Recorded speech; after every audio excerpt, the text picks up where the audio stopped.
Democratic Republic of Congo, a country where its present lies in parallel with a past of colonialism, slavery and corruption. The legacy of colonialism in the DRC is very deep indeed.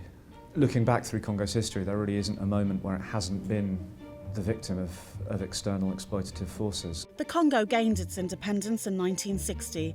Patrice Lumumba became the country's first democratically elected prime minister. A year later, he was assassinated as part of a plot sponsored by the United States and Belgium. In 1965, Joseph Mobutu came to power in a coup. I think Mobutu's rule had an enormous impact. It's often forgotten that among the very many negative impacts of the Belgian colonial period, they did leave behind them relatively well-developed infrastructure. That persisted really for the first maybe 10 years of Mobutu's rule into the mid-70s. The DRC's economy was relatively buoyant, the mining industry still functioned.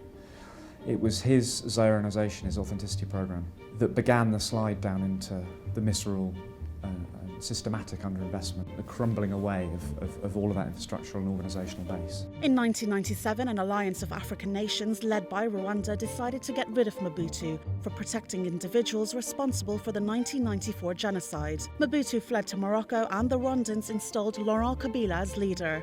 But Kabila was no puppet. In 1998, he ordered Rwandan and Ugandan forces to leave.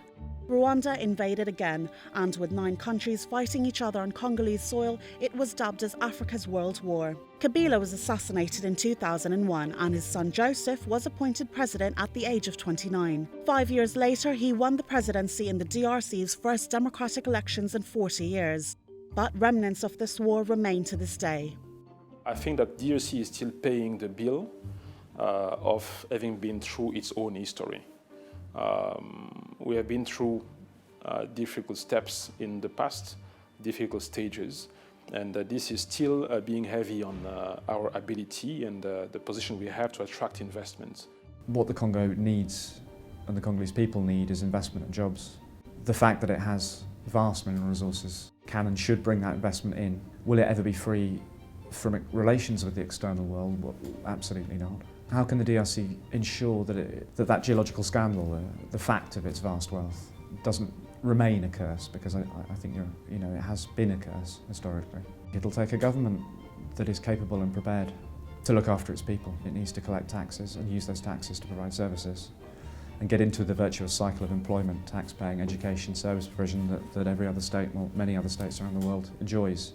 It will also take, I think, a reflection on the part of the people seeking to invest in the DRC, that they do so carefully and responsibly and ethically. They pay their taxes and they don't contribute to maintaining the disorder. In 2013, the economy grew by 8.5% according to the World Bank and is expected to continue as the government aims to hit double digits. The country is expecting at least a constant level of growth for the next couple of years. But I would say that there are 3 factors that I would like to consider here. First, the country is coming from a low base. For a couple of decades, the country was run by a different regime and went through some cycle of economic crisis. So we're coming from that period. Second, investments on the mining industry itself, infrastructure, and now we're seeing a stronger interest for agriculture.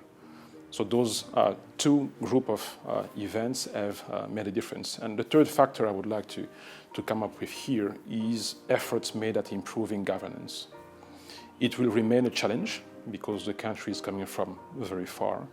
But when you're coming from such a low base, small changes can have a significant impact. Political stability is crucial to the country's success. In recent weeks, protests have rocked the nation's capital over a controversial census bill. President Kabila's supporters claimed a census was required to ensure fair elections. The opposition argued that a census could take up to 3 years to carry out, delaying the elections and enabling Kabila to stay in power. Kabila is constitutionally barred from running for a 3rd term. Calm has since returned to the streets of Kinshasa. This comes after the Congolese parliament approved an amended version of the law that no longer requires a census. But it is this volatility that often deters investors. It's the most extraordinary country, and I think people would flock to it were its security and stability and logistics in a state to allow them to do so. For quite a while now, we see that there are a lot of private operators who want to come and invest in our country, which was not the case a few years ago. Quite simply, it's because economic potential is high. There are several sectors in which private companies can invest.